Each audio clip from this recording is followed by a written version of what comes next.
Hey, it's Huck, and I'm sorry it has been a while since I've posted a video.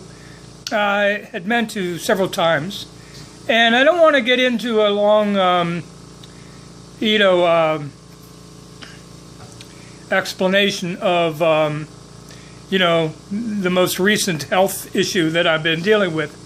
But I do want to touch on it simply because it explains a little bit about why I haven't been making videos, and that is that I don't know, about 6 weeks ago I actually came down with I guess they're calling it like some kind of staph infection of area of my hand.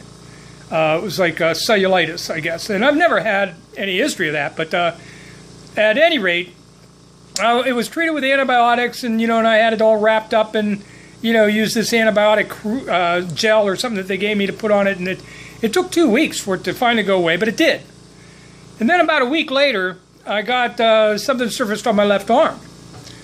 And it was starting off kind of like a little red area that was real itchy and a little bit swollen and red, and then within a few days it had grown to an area much bigger, much more troublesome.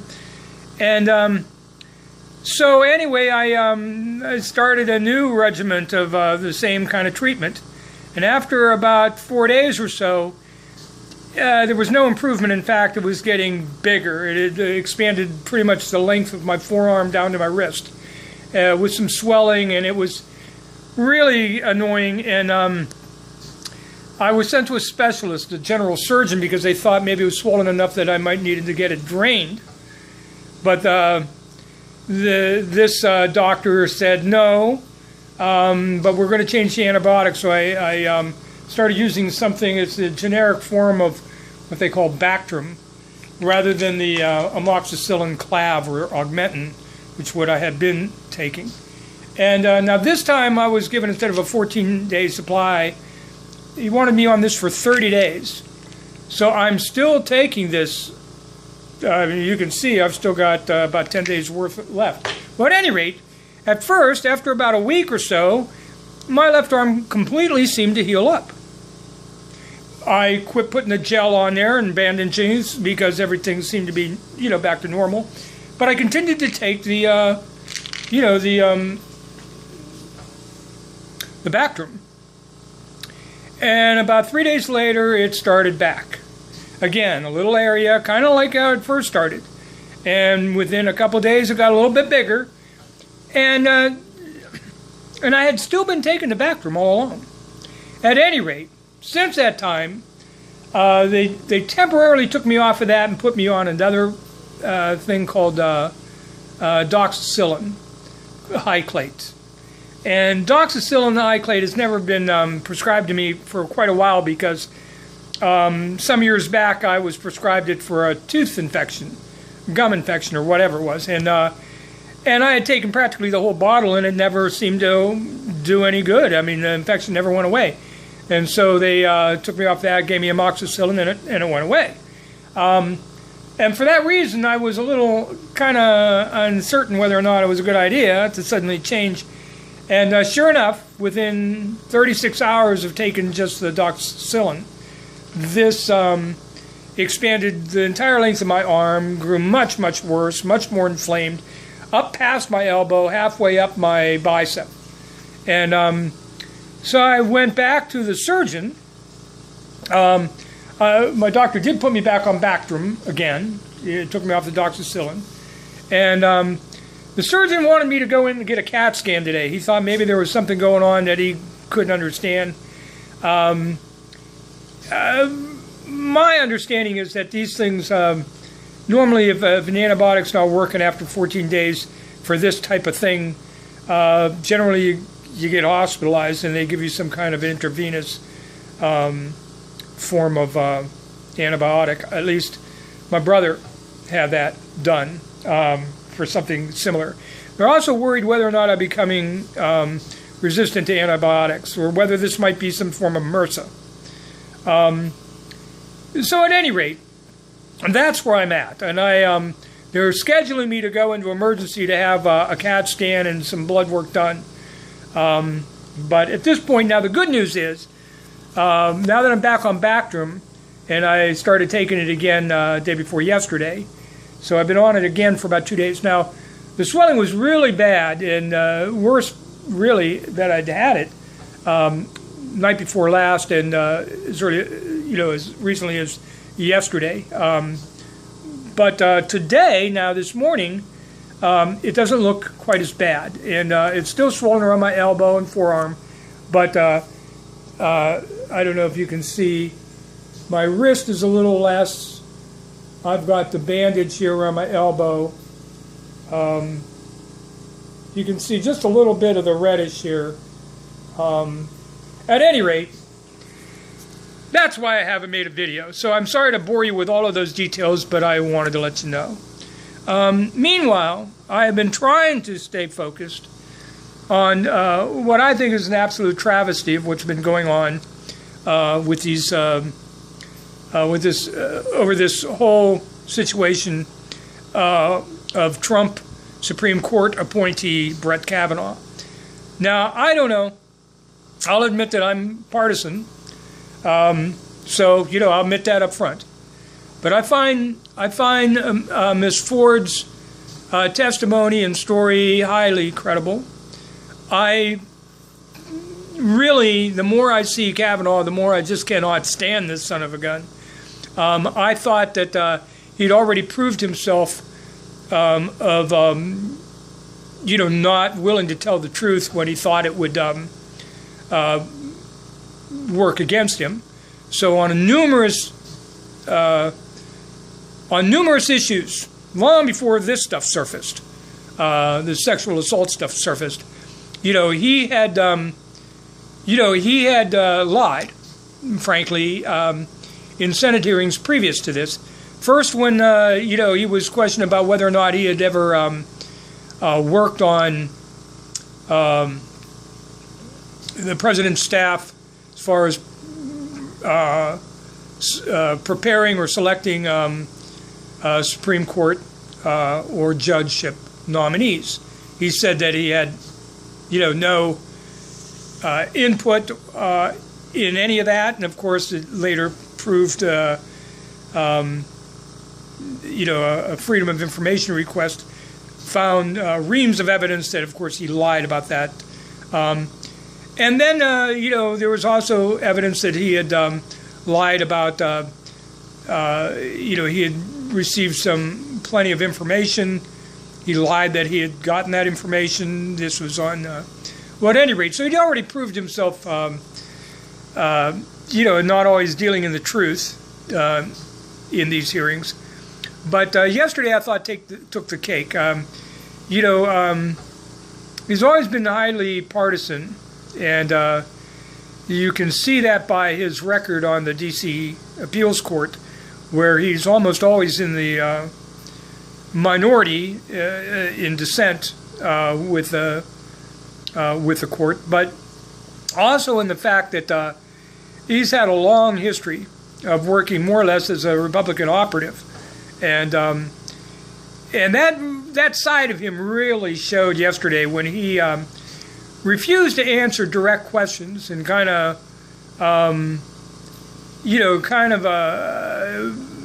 on a very confrontational attitude, and just did everything you could imagine to avoid answering direct questions, diverting to something else, changing the subject, going back, I don't know how many times, trying to say, well, I was the number one, in my class, my graduating class. Sir, the question was, but I was first in my class in high school. This guy really irritates me. Not to mention how, how he broke it down along partisan lines emphatically. At any rate, I think I have to side with the Democrats on this. I think the Republicans, on the one hand, I think that they've got a tainted candidate. I think they know that. But I think they're also desperate to get somebody that they know is going to be, pulling the Republican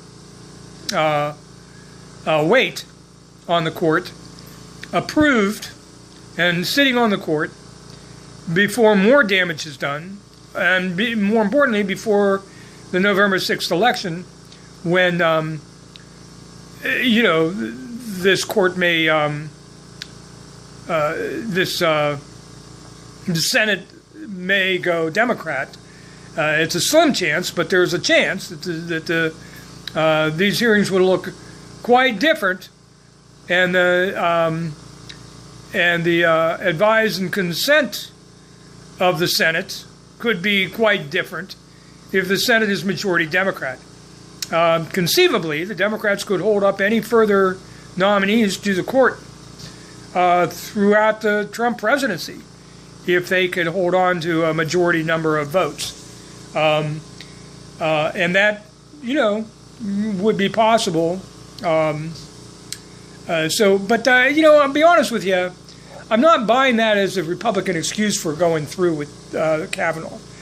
They could easily. There are numerous other judges just as partisan that check all the same Republican, if you will, policy boxes that Kavanaugh does. And they could probably have him confirmed long before not only, the time any new senators would actually be seated in January, but probably before the November 6th election. I mean, it wouldn't take that long. It takes 2 or 3 days to do a background check. There would still have been time to do that. In fact, there's still time to do that now. I'm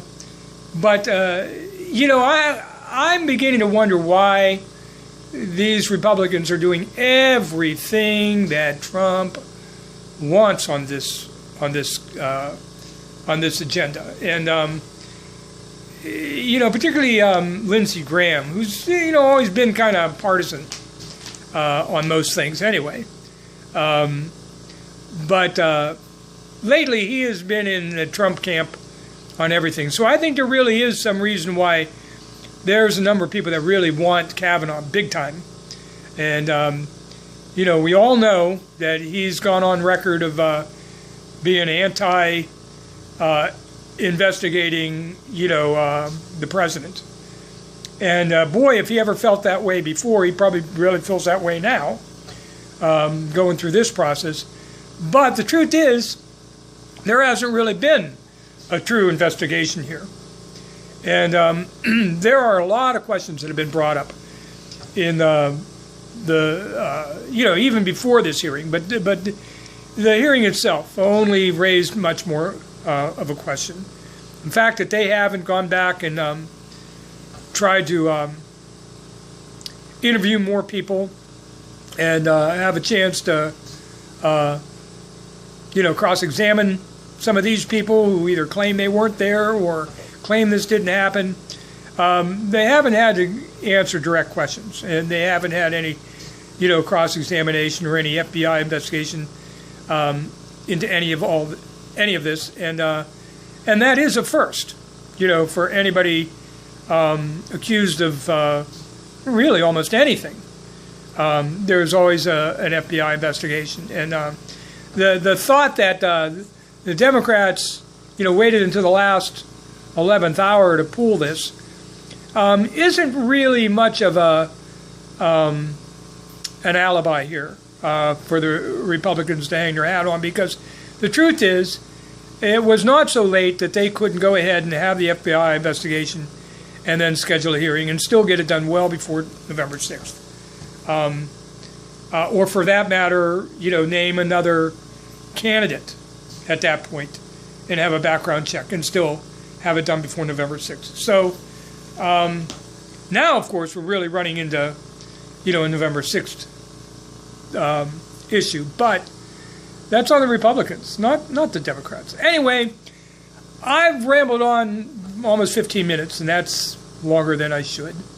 I thank you for watching this. I'm sorry that I spent half of this time explaining, this miserable health situation I'm dealing with. I'm hoping that we get to the bottom of this. They're scheduling some blood tests and I guess a CAT scan here within the next 24 hours or so. I'm supposed to go see a infectious disease specialist on the 8th, if I'm not, if this hasn't healed up by then. So I'll know more here shortly, I hope. At any rate, I thank you again for watching. I'd love to hear, your sentiments on this whole Kavanaugh nomination, what you feel the Senate should do. It looks like they're going to break along partisan lines. It looks like the big four that everybody's been kind of thinking, well, they might, if there are going to be any no votes, it would be these four, and I think that's Flake, the two women Republicans, Mikulski of Alaska and Susan Collins of Maine. And then, of course, the fourth in the cabal is actually a Democrat, which is Joe Manchin of West Virginia, who is about as red dog as you can get. We know without question that some of those are already leaning Kavanaugh now. Flake has made a statement, and it's looking like Susan Collins, all of her comments to date show her definitely kind of lining up in the Kavanaugh camp. Mikulski seems to be the only sure no, and that's only one Republican, and that won't do. There was some doubt about Corker.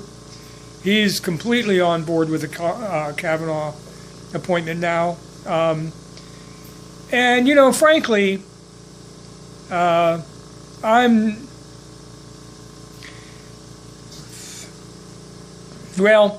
like I said, you've heard what I think. I believe her. And I think he was guilty of the things that they're claiming, at least in this case of Mrs. Ford. And I don't believe him at all. I think he's a liar. I think he's a partisan hack. I don't believe he deserves to be sitting on any court, let alone the Supreme Court. And I think putting him on that court is going to guarantee this court is going to be decidedly partisan in a very bad way for probably an extended period of time. A number of these judges are very young, him being one of them, Roberts being one of them, Gorsuch being one of them, and Clarence Thomas and Alito are the only two that are left, and Clarence Thomas is the only one really that is kind of getting older, and by some standards, I don't know that he. Well, at any rate, let me know what you think. I thank you for watching. I'll see you again real soon.